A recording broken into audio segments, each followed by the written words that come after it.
incredibly well. Welcome back to another episode of Whispering Wikipedia. Today we are learning about Tarrare.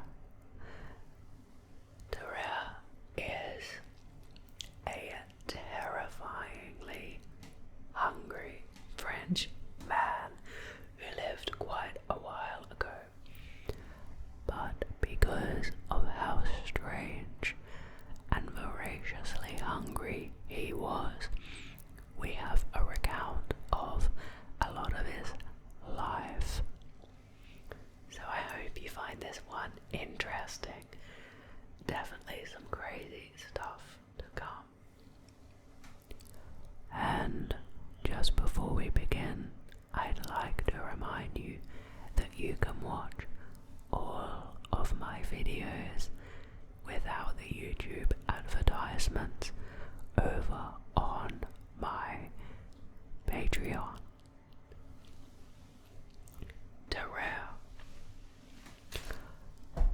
Tarrare, sometimes spelled Tarrare with T-A-R-A-R, was a French showman, soldier, and spy, noted for his unusual appetite and eating habits. Able to eat vast amounts of meat, he was constantly hungry. His parents could not provide for him, and he was turned out of the family home as a teenager because he ate too much. That's a pretty intense reason to have to leave home.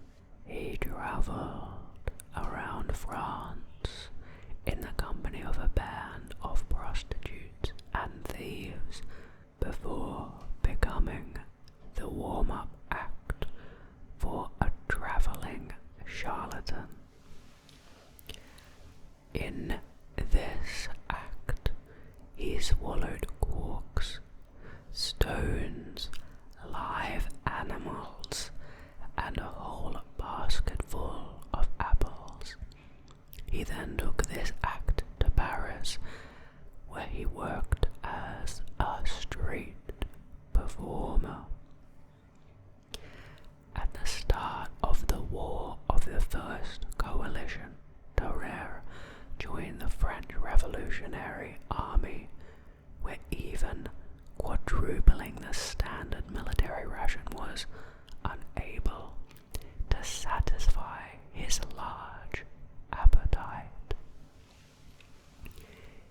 He ate any available food from gutters and rubbish heaps, but his condition still deteriorated through hunger.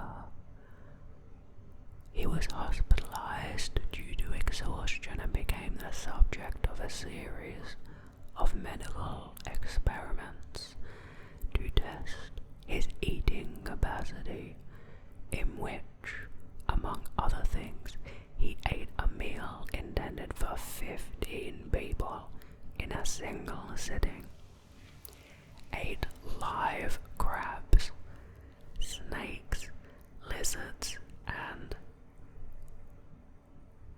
I'm going to skip that last one because that's too depressing to say, and swallowed eels whole without chewing. This guy is terrifying. Despite his unusual diet, he was underweight, and except for his eating habits, he showed no signs of mental illness other than what was described as an apathetic temperament. General Alexandre de Beauharnais decided to put Tarrare's abilities to military use and employed him as a courier for the French army with the intention that he would swallow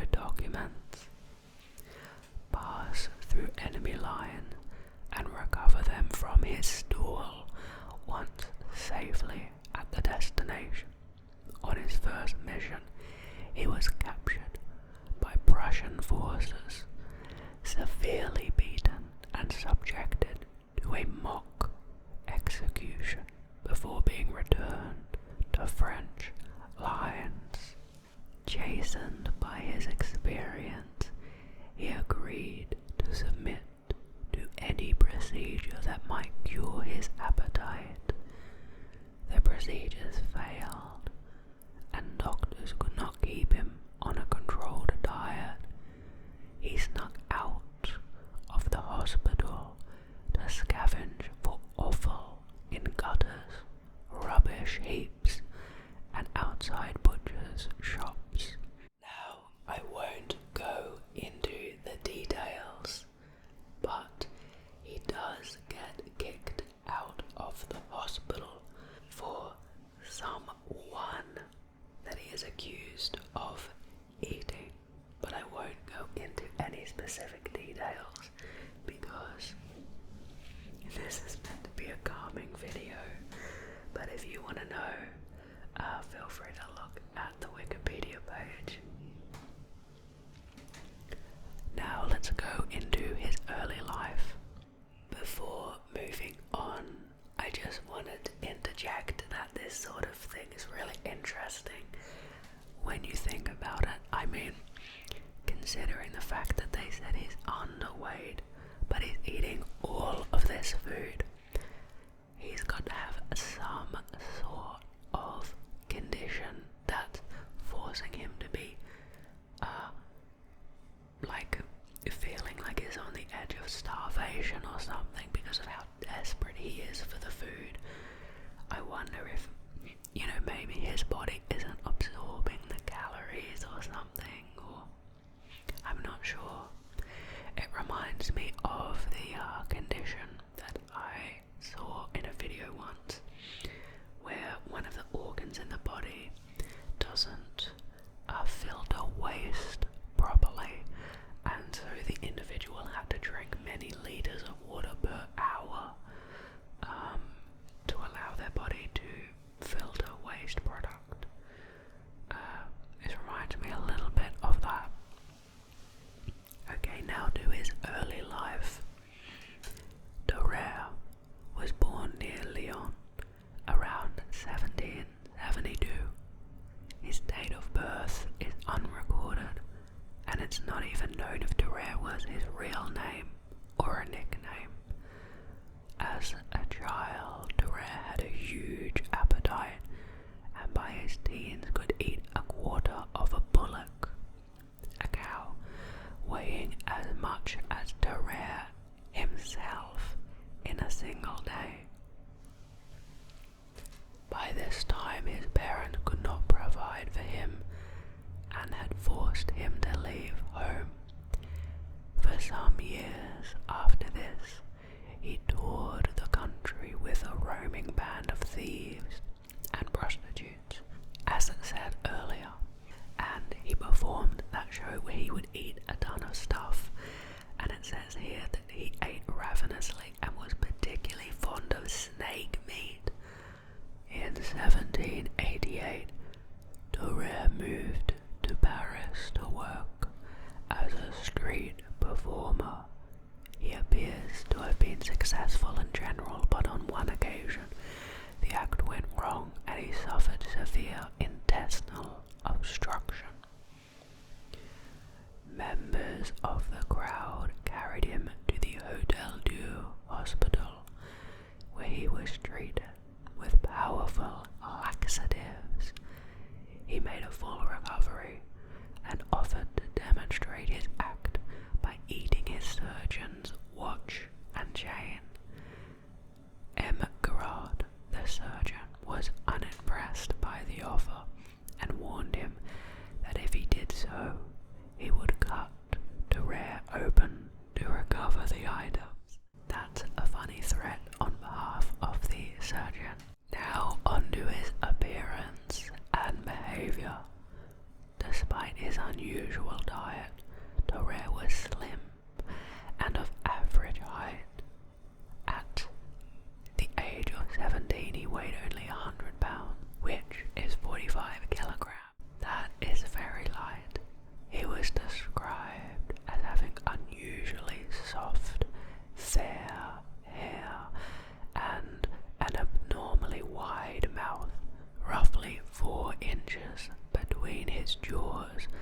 his mouth was fully extended, in which his teeth were heavily stained, and on which the lips were almost invisible. I think developmentally it makes sense for him to have a large mouth, as the muscles and bones of his jaw are probably at really young ages must have adapted to his voracious diet. I mean, we know that muscle and bone grows to support exercise, and I wonder if doing the intense amounts of chewing and eating while his jaw was still developing could have influenced its width. Interesting to think about. When he had not eaten, his skin hung so loosely that it could wrap the fold of skin from his abdomen around his waist. Makes sense considering the amount he eats in one sitting. When full, his abdomen distended like a huge balloon. The skin of his cheeks was wrinkled and hung loosely. When he stretched out, he could hold 12 eggs or apples in his mouth. That also reminds me of something interesting as well. I do know that the cheeks, with enough force and pressure and use, can become looser.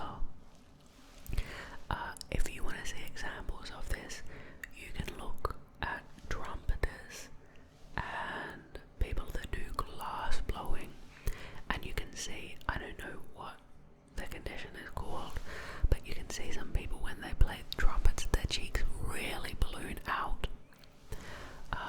And I've heard that apparently it is actually caused by the repeat pressure on the cheek and expanding it, and it becomes more elastic. I forget where I've heard that, it was a long time ago, but this does at least make sense. His body was hot to the touch, and he sweated heavily. He constantly had a foul body odor. Okay, more interesting things.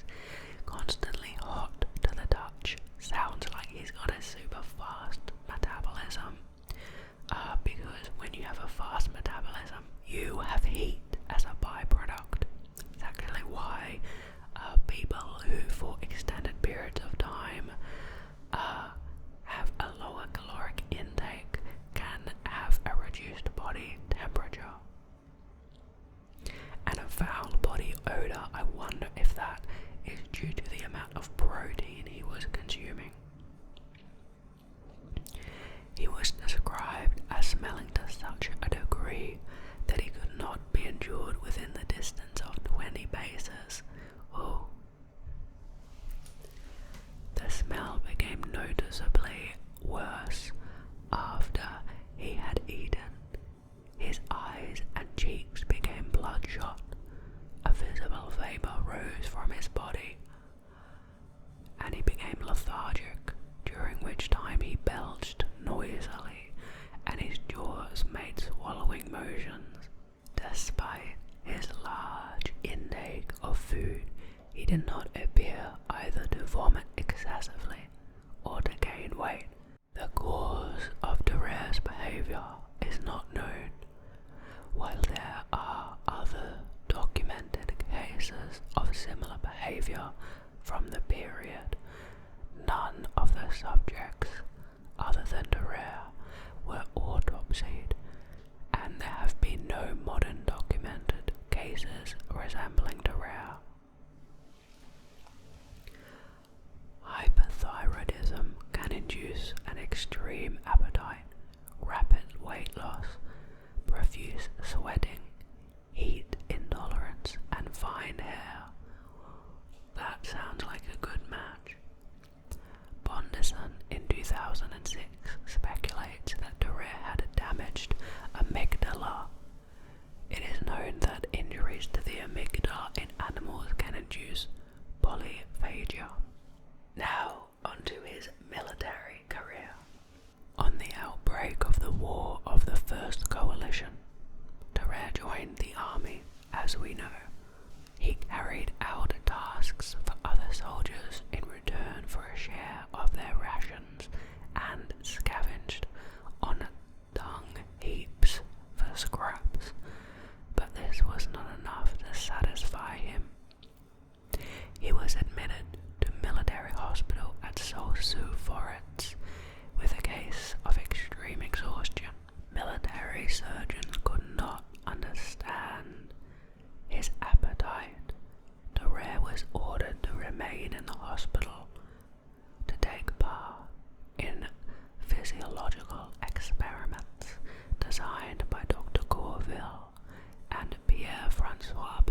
surgeon-in-chief of the hospital.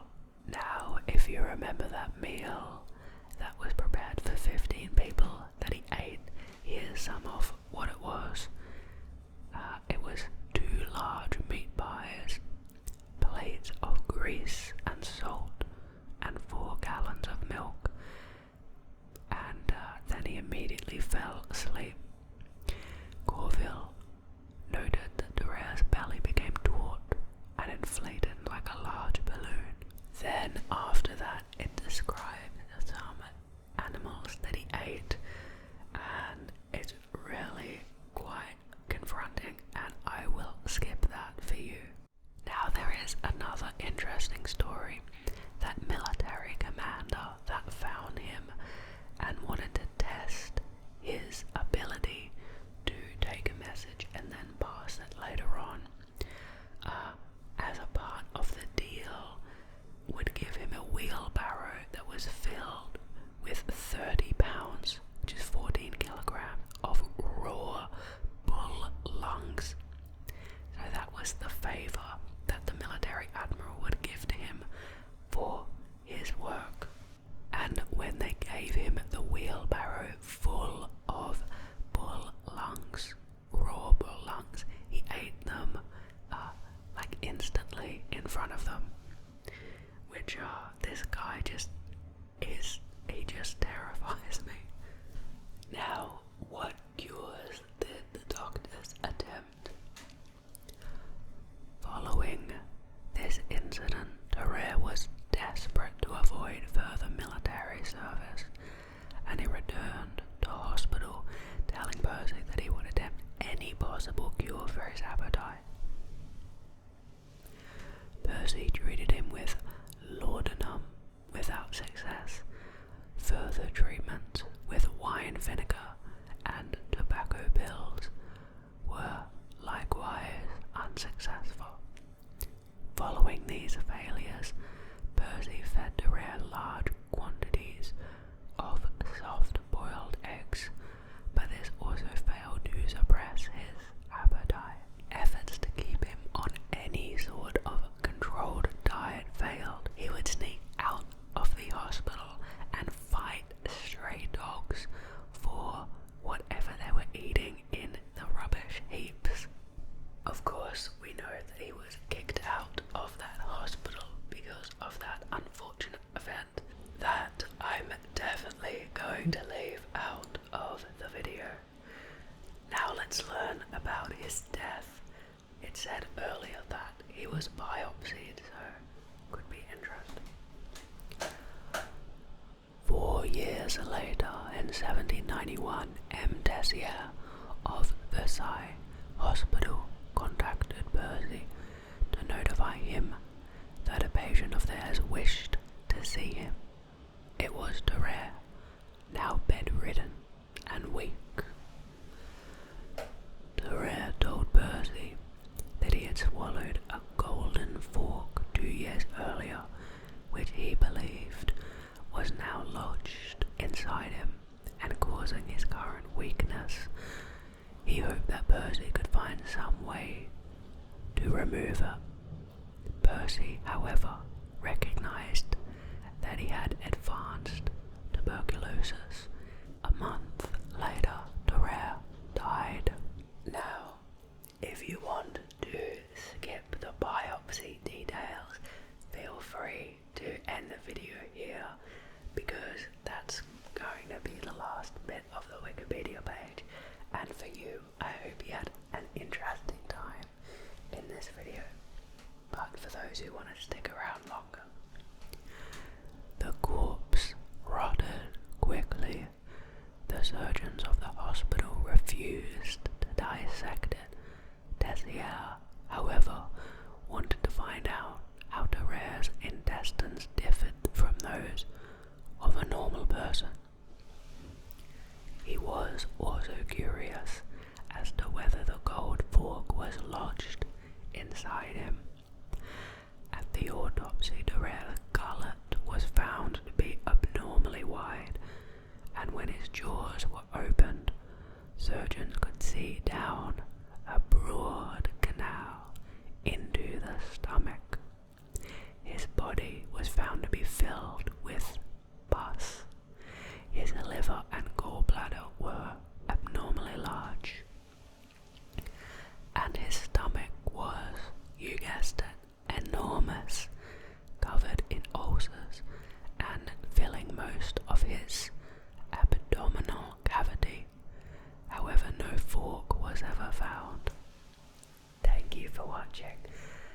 This case blew my mind when I first heard about it. This is the first time that I properly looked in detail, and it's confronting and scary, and this guy is like a demon a little bit,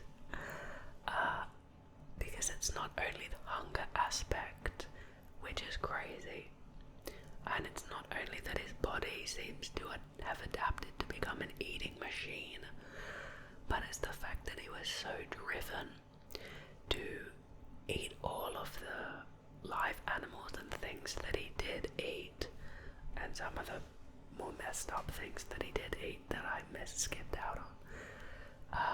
That makes me wonder, does extreme hunger do that to a person? Or was he extremely hungry and he was also willing to do things that most people regard as terrible?